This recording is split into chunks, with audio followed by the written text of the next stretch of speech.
Alright, we've got some Algebra 1 style word problems here that we're going to go through.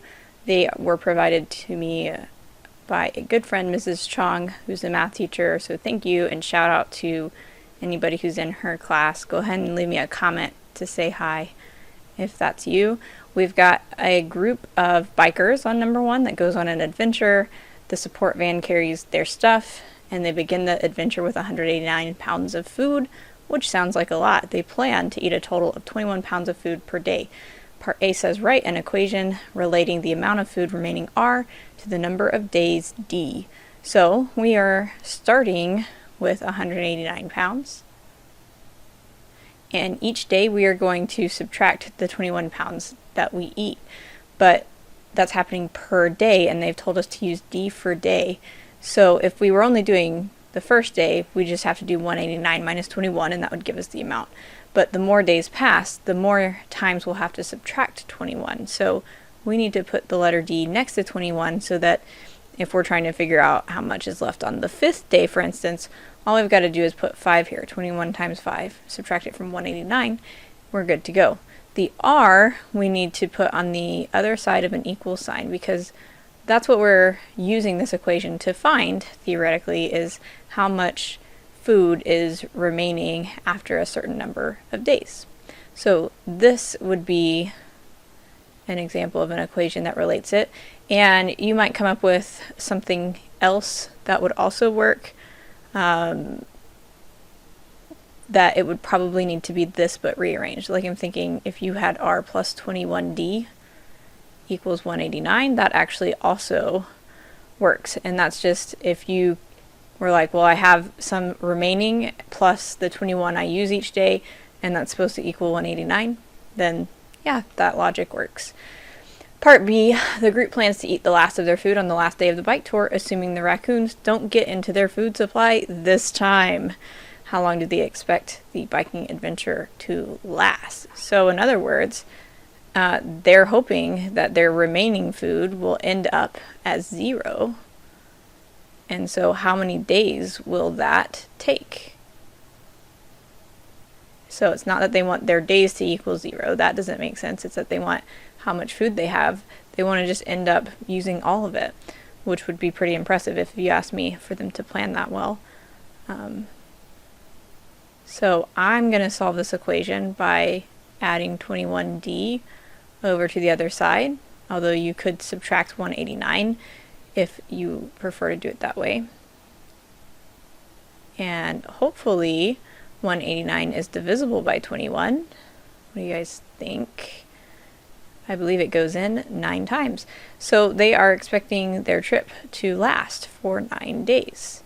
And there's a note here from Mrs. Chong at the bottom that this really happened to her and Mr. Chong on their biking trip through parts of Colorado with a group they were with, and the raccoons did in fact get into their food supply, which sounds like a not so great thing to have happen on your trip.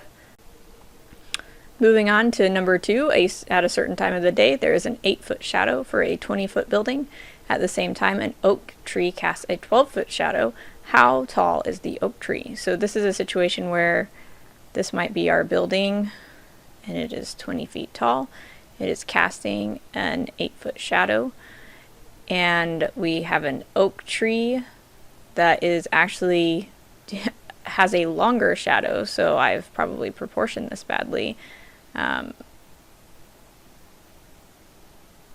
Here's our oak tree. Oh, I meant to make it tall. It's supposed to be taller, right? If it has a longer shadow, it should be taller than the building. What we're going to do is we're going to figure out how tall this oak tree is. Here's our tree. I know I'm like super good at drawing here. We want to know what this is, but what's great about shadows and things like this is that they are proportional relationships. You can set this up a bunch of different ways. One way is to put 20 and x together in a fraction, and then to put 8 and 12 together. You always, though, want to make sure to match things up, like 20 and x, if that's how you do it, then the 8 has to go on top because it is related to the building. 12 needs to go on bottom because it's related to the tree. Or another common way that you might do it is you could put the 20 and the 8 together and then put the x and the 12 together. But again, if the 20 is on top, then the thing related to the object needs to go on top as well. The 8, which is related to the shadow, needs to go on bottom with the 12 that's related to the shadow, which is also on bottom. Whichever one of these you choose to solve, you most likely are going to think about cross multiplying, and you should get the same answer from either of them. So 20 times 12 is 240, and 8 times x is 8x. And then we need to divide both sides by 8 so that we get 30 as the height of our oak tree. So that would be 30 feet. Always try to remember to use units to show what you're actually solving. A goalpost on number 3 casts an 18-foot shadow at the same time of day as problem number 2. How tall is the goalpost?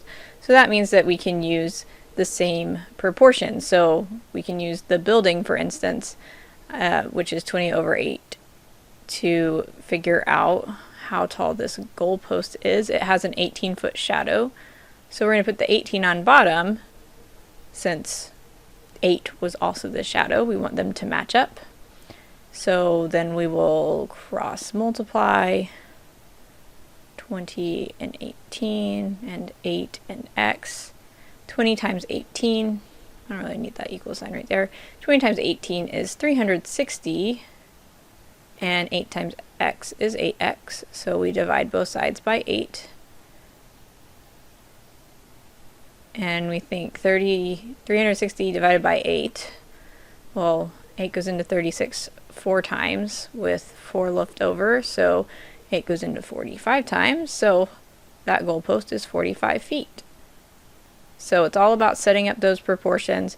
Draw a picture if it helps, being able to remember that whatever the thing that you're doing that you're using is, if you put the shadow on bottom with the thing, so thing 1, shadow 1, it needs to equal thing 2 over shadow 2.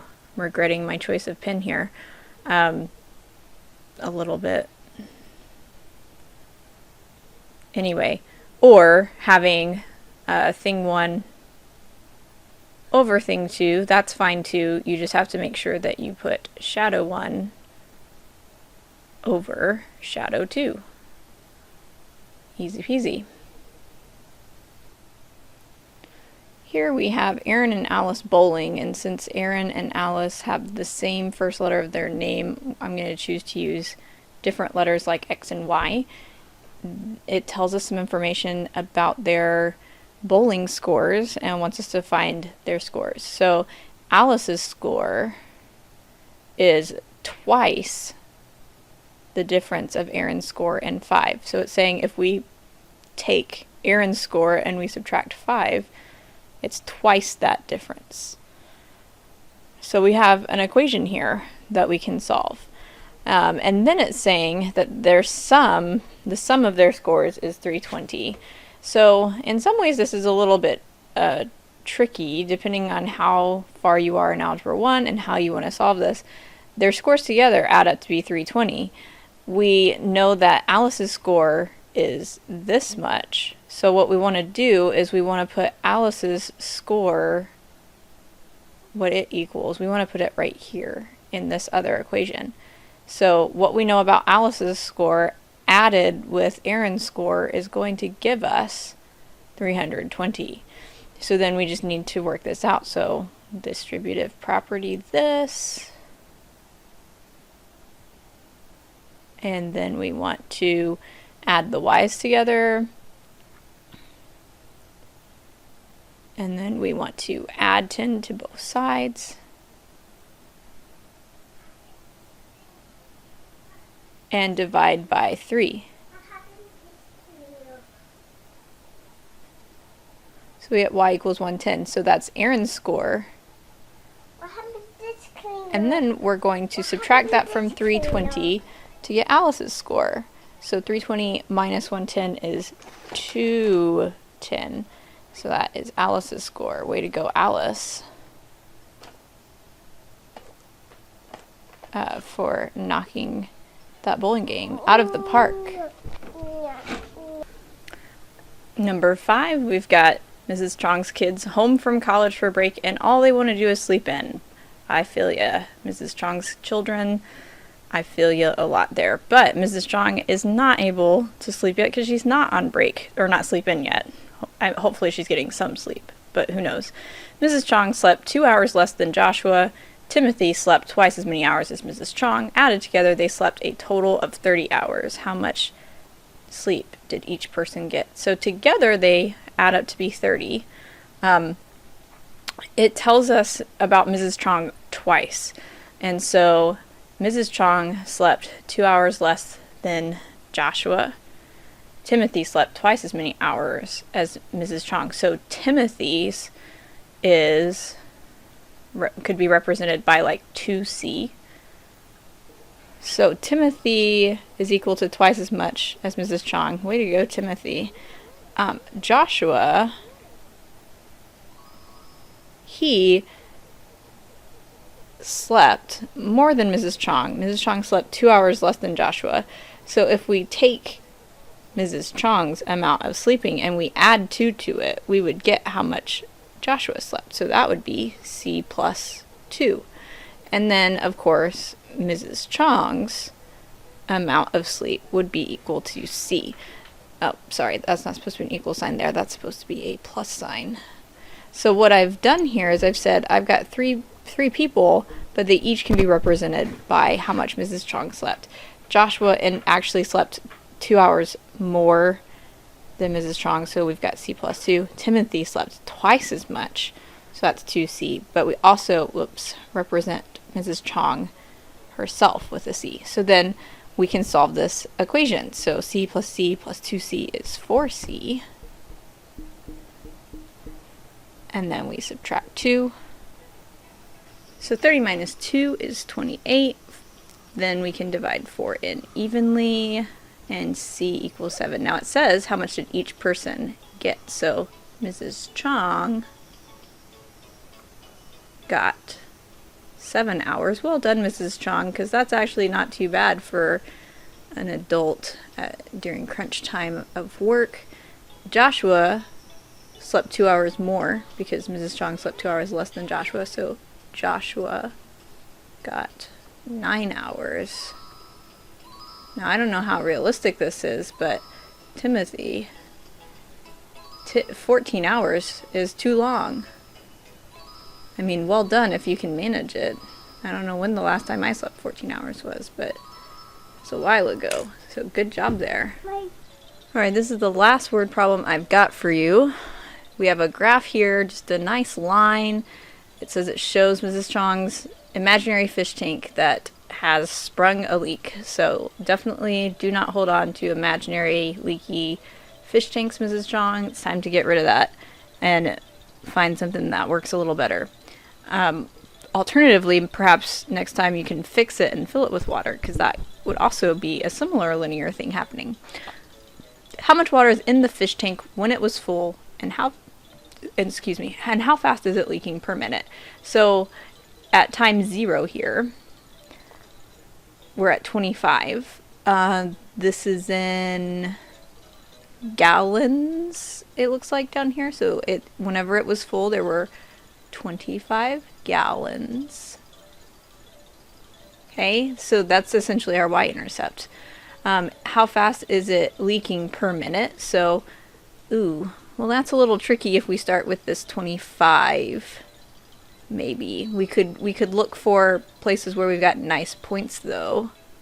I see nice points here and here. We could count this. We would go check out our scale here. We've gone down 2, and then we've gone down 2 more, and then 2 more. So we've gone down 6, and how many minutes across is this? This is 1, 2, 3, 4. So it is leaking 6 over 4, which is 3/2, so 1.5 gallon per minute. Now, as far as whether we need to put negative 1.5 gallons per minute or just regular 1.5 gallons per minute, when we I assume in a little bit put this into the equation, the negative is necessary to show our slope is negative. But in the problem itself, it's asking how fast is it leaking. So it makes sense to say, well, it's leaking 1.5 gallons per minute, not negative 1.5 gallons per minute. So that would be part A. Part B, write an equation that shows the amount of water W left in the tank after T minutes. So they're asking us to use basically W and T as though it was X and Y.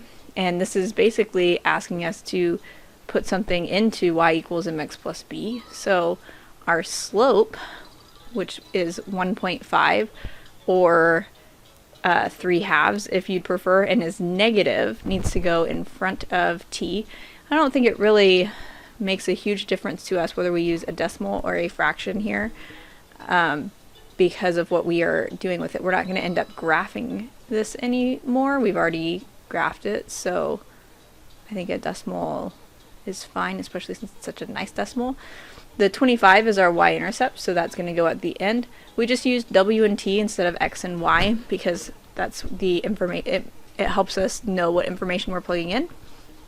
Now that we have this equation, we can use that on C and D to find the information we're asked. So C says how many gallons of water are left in the tank after 10 minutes. So that's a time. We put that in for T. So we're going to do negative 1.5 times 10 plus 25. So negative 1.5 times 10 is negative 15. Negative 15 plus 25 is 10. So there are 10 gallons left after 10 minutes. When will it be empty? Well, that would be when there is 0 water. And we would solve this for t, which means moving one of these over. So I'll add the 1.5t over. It's hard enough to write on a computer, but there's a toddler bonking my arm as I'm trying to do this. Divide by 1.5. Does this divide evenly? 1.5 into 25? I do not know.